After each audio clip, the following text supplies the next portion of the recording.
Good morning, traders. This is Alex with the StockMatrix program. I'm going to do a little different thing here. Um, as this one-year trial kind of ends, I want to make sure you have the tools that I use, and maybe you don't care. I don't, no big deal. You use what you use. But in everything you do, you want to make sure that it's complete, right? And it's easy to get complacent or lazy when it comes to your work.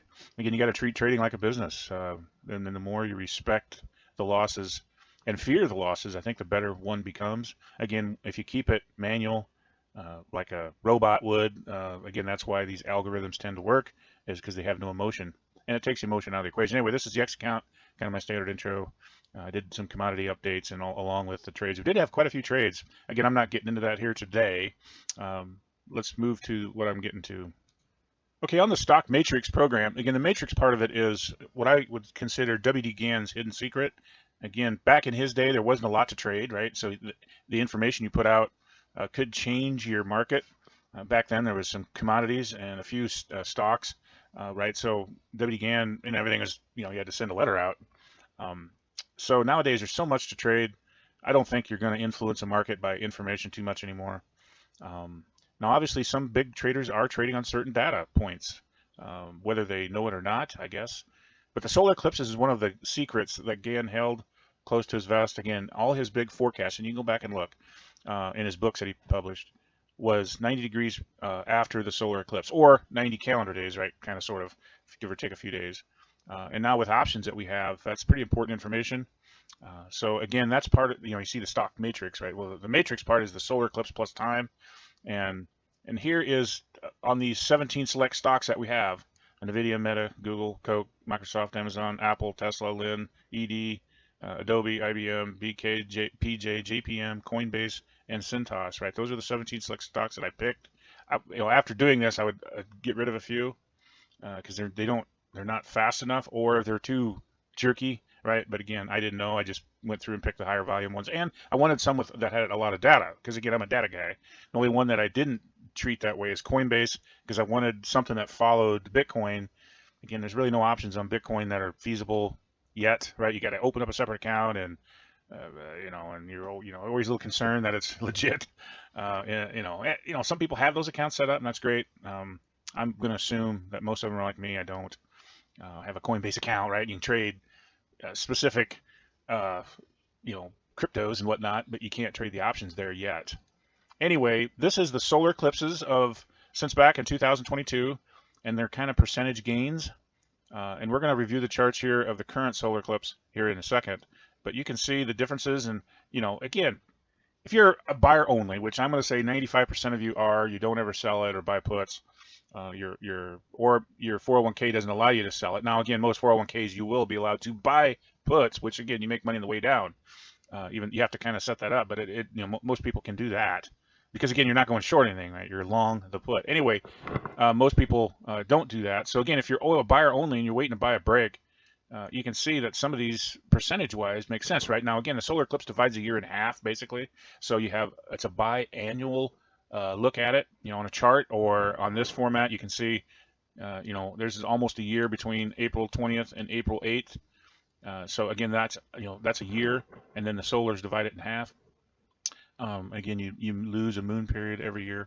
So, that's just a standard thing. Now, I will say a caveat there is there are some years where they have like 3 or even 4 solar eclipses, and those are very interesting years, by the way. Now, this next solar eclipse, which I don't have on here, but that one comes in a little early, actually a full moon period early. So it shortens up the time base. And again, I kind of familiar with that on the commodities, which I used to trade the most. I'm not familiar with what it's going to do with the stock, so I'm kind of interested to see. Now, this trial will end January 6th, so I won't be publishing this kind of stuff. So I want to make sure you get this data out there so you can clip, paste, whatever you got to do to keep this data, if you're interested, right? Maybe some people don't care. But you can see here's the percentage gains and losses. And, you can see from just the previous solar, well, let's just use the current solar, right? This one was on a Friday, Saturday, Sunday. So I did the 19th. I always go with the Friday before. And you can see that we're right on pretty much solar eclipse. The reds show below and the greens show above. So again, pretty important information, right? If you're a trend follower. Now, you got to believe in the trend. If anything else you don't get out of this, believe in the trend. whether it's a long-term trend, which this is, right, or a short-term trend. You got to believe in the trend. You got to believe in the power of the trend. Um, and I'll prove that a little bit as we go through the charts.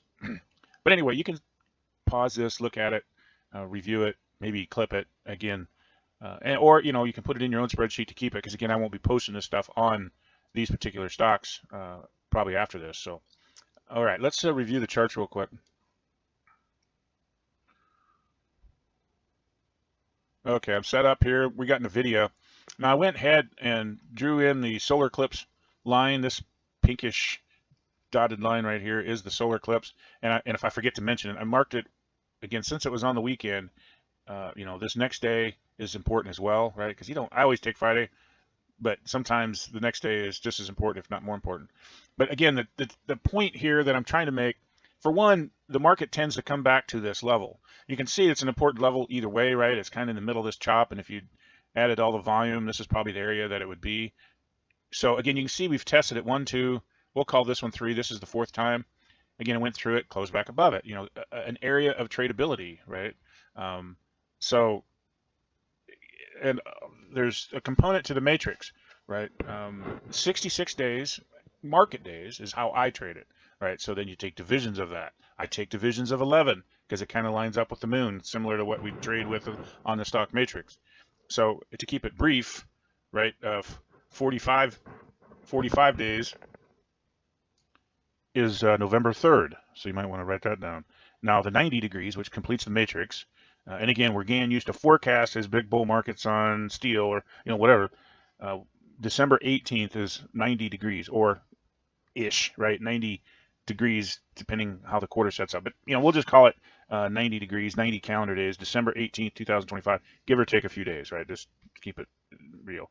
Now, one of the important degrees on the wheel, if you trade the Gann wheel, also is 60 degrees. November 18th would be that date. So kind of keep those dates in mind as we go through here. Now, both the first ones have already completed, right? So again, here's the solar on NVIDIA. You can see we've tested it.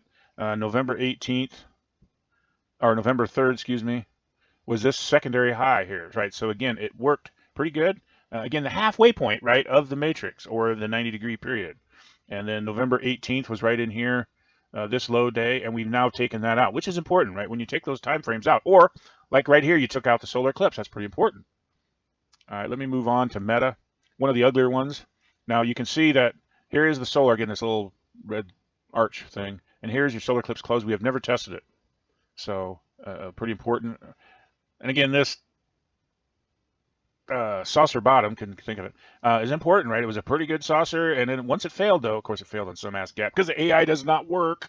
All right, anyway, we had this declining 3 highs, right? Which again, I like 3s. Here's 1, here's 2, here's 3. Now the solar was the middle one, which is important to me as well. So pretty much on the highs. So again, the matrix really is set up to work, 11, 22, 33, 44, 55, 66. Now market days. Now in calendar days, it's a little different. But again, let's look at November 3rd. Was right here, nothingness. Let's go to November 18th. Missed the bottom by a day so far, right? So again, pretty important. Again, that's halfway, was a gap basically down, and so it still looks pretty ugly. Now again, if we ever have a big correction, let's say this is just a simple break, and it should have been bought both hands. You sell it back up against the solar eclipse. We have never tested it. And you can see these lines I drew in a while ago when I got rid of my Ensign software and went to just the bar charts. You can see there's some parallel trends down here that are pretty important. This main one hit the high, so these are very important also on the break, and some off the high. So you can see this parallel high off this high to this high, and off of this main high, kind of not very important, but I thought I'd draw it in. But you can see, and also this is parallel. So again, pretty important, right? The speed of the angle of decline. There's some math there for you to gum out. Here's Coca-Cola, and again, the solar eclipse down here in that saucer bottom I have posted. Really a pretty good thought of where it was. Now here's the Monday, here's Friday. Solar was in between, so either one's fine. And we have never really tested it out. Once we broke out, this break should have tested it. So in a sense, that's bullish, right? Again, if it can't even get back to support, that tells you that it's more bullish than bearish. Kind of a simple thought. November 3rd is right in here as well. Here's November 3rd, this low right here. So, and now November 18th, which is 60 degrees, is on this low break. So again, the matrix is working. on Coke, and of course you can see Friday was a big push up. It's about 8:30. The markets are about ready to open as we speak. It's 8:30 on a Monday. All right, let's go to Coke again. Solar eclipse. Once it was a high. Once we broke back and took it out, that was bullish, especially on these gaps, right? That's important. If you gap above the solar stuff, which is really good resistance, then you shouldn't be short anymore, at least, right? Or if you wanted to add to the position, this was a very shallow break. You would expect a break to be more of a percentage break. But what have I always said throughout this last year? Time breaks are the most important. So here's November 3rd, right here, kind of a high. Again, caused a little break, but no big whoop. And here is November 18th, was this little one-day breaker. And that was so far, after that was pretty aggressive and wild. Friday was kind of a high range close, so it looks not bearish. Again, Coke's been one of those that have been really trending. Probably again, their AI sucks ass and they can't predict their own stock price. And there's really no parallels at all that we can draw in. Let me just draw one in. There's one there, again, depending on which high you use. Let's take the middle one is what I normally do. And let me don't go out that far. You draw too far out, it disappears. All right, we'll put that one and leave it in. But again, that's kind of the only really parallel trend that you got to have some objective, which, that's a pretty good objective. Then you do your math, right? Again, I'm giving you a quick tutorial on charting, but, the low is 140. Do your math, right? Single, double, triple, right? So, 240 or 280, excuse me, was kind of the doubling point. We got to that area, and the next one will be another 140 above that, right? So again, just simple stuff. Don't get it too complicated. Keep it simple. That's why I like the solar eclipses. It's simple. Okay, let me move on. Microsoft, was a pretty good bender. Had this illegitimate gap. Again, a house on a weak foundation. I never did like that, and I mentioned this through all my videos this year. Is these markets with the weak foundations, when they start breaking, there's nothing. If they break, right? Again, you don't know. But once they start breaking or acting suspicious, there's nothing to stop them to come back to this area right in here. And then again, there might be then a big foundation for a big house, right? But you can see I drew this in before. This is our support area on this date. Now we went through the price already, but November 28th will be kind of key. Let's go back to what I brought you here for. Sorry, I could talk charts all day. But yeah, here is your. I don't know where my line is. Hang on. Okay, I must have drug it across accidentally. But anyway, here is your solar eclipse close, kind of middle of this channeling deal. And again, we had a pretty good all-time high before it, right? So obviously these two date times or prices, excuse me, are pretty important. We did not make a new high, and then once we took out this, I call this the solar eclipse low, right? Because it happened probably a moon period before. But once we took that out, or let's just say closing below, it's important too. And we never did test it again. So again, pretty ugly out of nowhere on Microsoft. But again, pretty important, right? Again, if you're wanting to sell it, I mean, you're a bear, which again, 5% of you are, or less, you sell it back up to solar eclipse if you're wanting a spot to pick to sell something. Here's Amazon. Again, here's the solar eclipse close. Broke support. Basically, this high was the last hurrah. And then it was a pretty good downtrender. And then once you got back to the solar eclipse, and then failed, but then gapped above it again because their AI sucks ass. Amazon is one of those that are a little corrupt, in my opinion. I think they want to see the turmoil so they can buy shares more and get out of shares. I think these companies are trading their own stock or something to cause this chaos, because it doesn't make any sense that in this day and age with smart AI, supposedly. Hey, Amazon, is AI very smart? Yeah. Hello, Alexa. Is Amazon smart?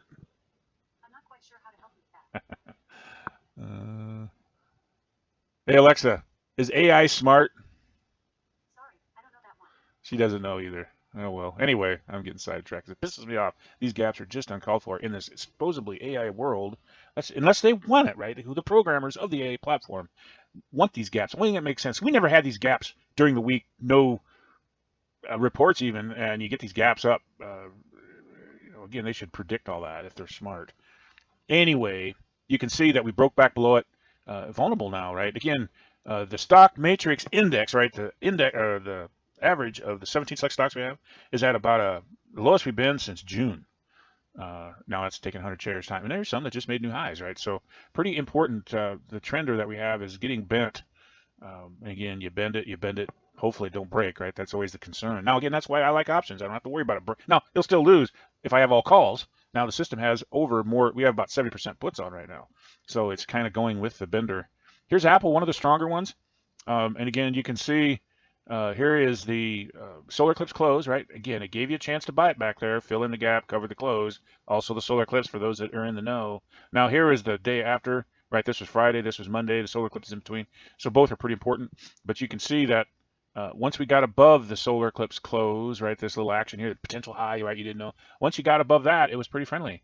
And Apple has loaded up, so the speed of the incline is not going to be as fast as a virgin, I call stock, right? Because again, these newcomers that are only 3 to 5 years old aren't fully loaded like Apple and some of these ones that we have on our select stocks.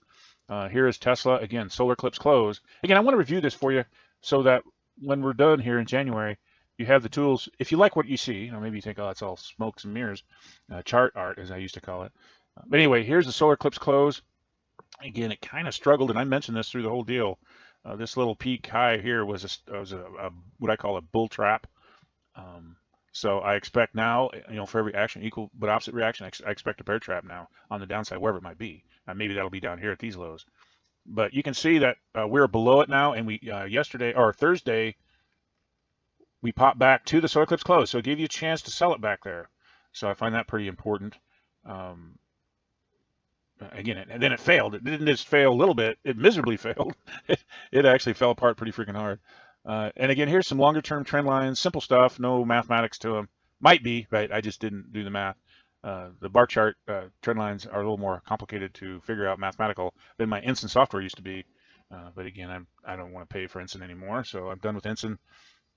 Maybe there's a way to do it. I don't know. But here, again, you can see the solar eclipse is historically pretty important. It didn't quite get to this old high, but it's still pretty important. And again, I would be concerned of, an up here today and a bad close again today. Let's say, I think the stock market's going to open it higher, as far as I can see in the S&P futures.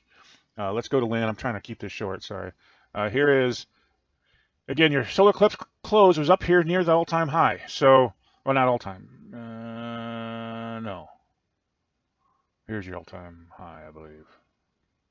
So anyway, you can see that this high, the solar eclipse is right up in there. We've never really tested it. One time, a few days later, it came back to it. Again, the shorter term, the more bearish, right? And then we kind of broke out of this sideways chopping crap, that we lost money in on the matrix, I'm sure. And down we went. Now, again, we're profitable and we're short this market. So now, again, had a bear trap here. But we did not have a bull trap, so I don't like this trap, just in my logical mind.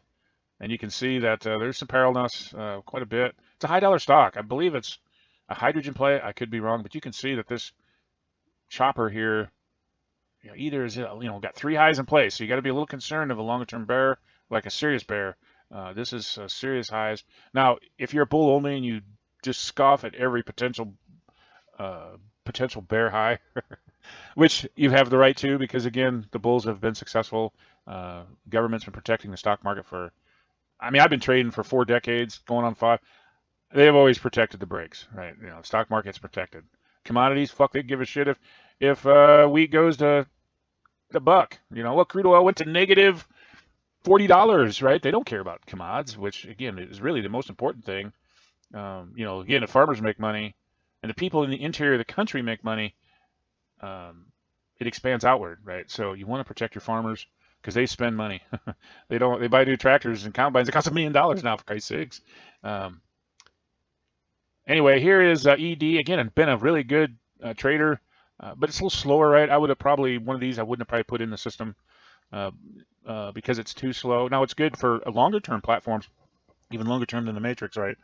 But here is your solar eclipse. It was a low. We've challenged it. And we didn't make a new low, but basically challenged the solar eclipse close, and but now we've rallied up. Again, it's a sideways chopper, so you assume the worst. Let me see, November 3rd was this low. Again, that's 45 days, or half of the matrix. November 18th. was this high. So again, the numbers are working. I forgot to look at those. Sorry, I mentioned those other ones. Here is the solar eclipse. Because of the gaps, it screws me up. I get pissed off every time I see gaps, and then I forget my whole train of thought because it just pisses me off that these smart AI, supposedly smart AI, can't average out gaps so there's no big gaps. I mean, you can understand small ones on a report, but not freaking anyway. Anyway, it screws me up every time. This solar eclipse on Adobe, again, pretty high dollar stock for what they do. Um, they have good salesmen, I believe, and they're contractual people, right? So, but this failed to hit it. I was close, and actually the low of the solar eclipse it hit, right, but not the close. So it's kind of key too. What I look at, this was Friday, this was Monday. Again, it hit it. So now if you'd have taken the Monday's close, we hit it. So anyway, good enough, right? And then it fell apart. Made a new low, swing low, definitely trending down in the solar eclipse. November 3rd was right here. November 18th was right here, kind of back up against it right as we speak. And some of these might actually be the new trade today. Yeah, this is Monday.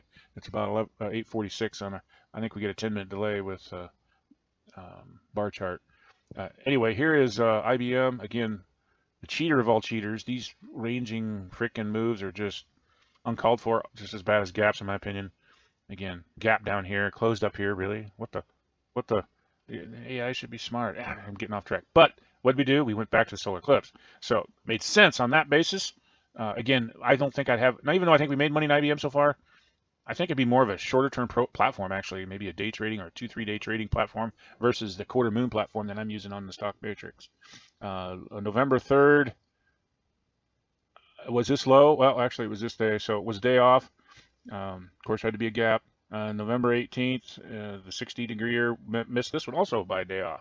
So again, it might be using the Monday instead of the Friday, whatever. Again, close enough, right? One day either way doesn't make or break. You shouldn't. You shouldn't be that precise. Rounding errors are pretty key in the stock market. I'm going to squish this down because I know my lines are not projecting. You can see this parallelness of these lines are pretty key. This is BK, Bank of Magellan, New York Bank. We kind of hit the parallel channel up here, a couple of them, right? So, and now we've broken back. This red line is the last break we had. So it has some time to go. December 8th is the projection there. And the matrix, the completion, 90 degrees, right, is December 18th, which is out here. So it makes sense that this one could be a low or a high, I guess. Either way, that's, we got another confirmation of the matrix sequence. November 3rd was this little area. The 18th was this low, and then we kind of took it out. So again, a little, if you're wanting to buy it on strength, I would put it a stop above this high here. Or if you're short and trading a quicker time term, stops need to go above here, or be short and buy calls above this. Right, that makes sense as a trader. Here's Procter and Gamble. Nice channel, right? They got caught up in the new administration and poisoning food and the ink dyes and whatever else they're in trouble for. It caused to me this correction. Here is the solar eclipse kind of in the middle. Missed the high by a day or two. This high, which I think is important. So again, it's a couple days off, right? So November 3rd is right here. November 18th was right here, so a day off this secondary event. But again, just a channeling down. Again, one I probably wouldn't have in a longer term system. It's too slow. You need more time than quarter moon periods to trade. I believe Procter and Gamble. Again, it's okay. I mean, I didn't know. I mean, I just plugged it in because it had an old company. It didn't kill us. We didn't lose that much, or made a little bit, right? Percentage-wise, probably did okay. It's just not. The trends aren't fast enough. All right, here is JP Morgan, the diamond. You can see this high was right up in here on the solar eclipse. And November 3rd, the halfway point was nothingness, kind of this little pause. So again, it made sense, right? We were 1, 2, 3, 4, 5, 6 days past the solar was the actual this high. November 3rd, 1, 2, 3, 4, 5, 6, 7 days past the halfway point. So again, it makes sense, right? These are kind of equaling out in my opinion. And the 18th, which was the 60-degree, was down in here, a couple days, 7 days. If you do the lag, going to be kind of important. Now you can see I've got some parallelness drawn in. And again, that, not percentage, right? Just an actual point break parallel. But that's December 11th. And again, the sequence ends on December 18th. So it makes sense that we could see a low or a high, but looking at it right now, it looks like a low correction into the end of the year. It's not uncommon. That's got to be more common than not. Again, not knowing for sure, speaking out of my ass. But okay, here is Coinbase. Let's squish her down first. Again, I would have never taken a company this short term new, right? But again, I had to find something that kind of traded Bitcoin. And you can look back at a few of the videos. I've kind of compared it. The swings are parallel to Bitcoin, but the prices are not. Like I think this high here was, just a secondary, where, the other Bitcoin made a big new high, an all-time high. I think this was the all-time high in Bitcoin. But you can see we're on support here. This completes the timing as well. Let me get to the solar, which is the emphasis of this whole video. Here is the solar eclipse close. November 3rd was right in here. Again, this was the completion of that previous correction that we compared it to. And then the 18th is here. So again, which is the 60-degree year. So it makes sense a little bit, right? I mean, this falling on this parallel support, I believe, is logical. It looks like the time is equal too. So now again, I didn't run this off of this high. Let me just do it real quick. God dang it. Don't extend right. Okay. It fell short. So it took a little longer. You can see that this is where it would have ended. So that's the cycle of these two highs, and the cycle then run off the bottom. So this is a tough area to be short on. Now, again, transferring that over to Bitcoin, again, you got to look at the Bitcoin chart itself. But if you're a buyer only and you're wanting to wait for the dip, buying the Bitcoin here, or calls, right, if you can do that, or, if you can't, you buy calls, and Coinbase makes sense here as well as a bottom picker, which, you know what happens to people who pick bottoms. They get sticky fingers. Here is Cintas, again, a BlackRock protected company. You can see the parallelness we're kind of holding on to. Here's the solar eclipse, pretty much nothingness in the middle. At the time, right? You seen that action, and you go, ooh, that looks like a buy. And it was for 2 days or 3. But again, it was caught in that kind of the secondary, well, the all-time high, I guess. But it didn't take out by very much. So November 3rd was the low. Yeah, here's November 3rd. It was the low, so it actually worked. The 18th then was a day off from this low. So again, it's tough to sell this market until it makes a new low. If you're wanting to buy a little bit of Cintas, again, a BlackRock protected company, might not be a bad area to do so. Or again, buy calls, right? Or again, you're picking the bottom because the trend is definitely down. And we know Cintas has got a little corruption to it. I mean, this is the stock split. Poof, we had 20% down in a very short period of time. Just a corrupt break. And it wouldn't made a new high, really. That just tells you that you understand the corruption and the crookedness of these markets. That's part of the playing field. You got to know it. So if you're trading in it, you know that they can be whatever. You can see another one of these gaps down in here, right? So you got to be careful. It could gap down here equal to this gap, right? Because again, the trend is down. Now maybe that would be it. And I guess to me that would be more of what I'd be waiting for if I was just buying willy-nilly. Now again, system is short, and that's why it makes money, right? Because again, it don't care about any of that. It's not trying to hit a home run. Well, the home run for the matrix system or any longer term system is these long drawn out trends, right? Now, Cintas is a good example. I don't know why it's not letting me. When I was doing the program, the system never got short all the way through here. It made 20 grand on Cintas, and then we bought it here. January 6th. So finally bought no, I think we made a little money, but again, we missed all this, right? It was 20 grand. It never had a break big enough to get the system short. So it made a kill. Now this is what you're wanting to catch. These are the easy trends, I call them. They're easy because they never put you under stress. Now again, to find those is tough, right? That's the tricky part. And that's why you gotta have a shotgun theory. You have multiple stocks in case, so you can catch one of those. But again, that's the tricky part, is catching these. But again, that's where a system comes in play. It would have got chopped here and lost a little more than likely, and then finally caught one of these, making up more plus.